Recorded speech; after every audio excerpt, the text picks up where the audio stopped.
Price check naman tayo ng isa sa mga paboritong almusal at pambaon sa eskwela, ang itlog.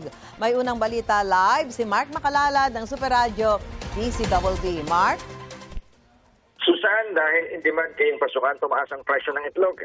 Sa Pasig Mega Market, 15 pesos hanggang 20 pesos ang itinaas sa presyo sa kada tray ng itlog.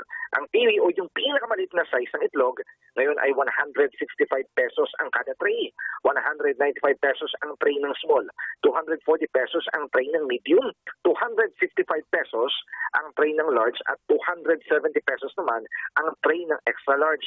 Kung per peraso naman ang pag-uusapan, pumapatak na 5 pesos and 50 centavos ang kiwi, 6 pesos and 50 centavos ang small, 7 pesos and 50 centavos ang medium, 8 pesos ang large at 9 pesos ang extra large. Ayon sa ilang nagtitinda, marami silang customer na karaniwang bumibili ng itlog na pambaon ng mga estudyante dahil madaling lutuin at ginagamit din sa mga kantin ng paaralan.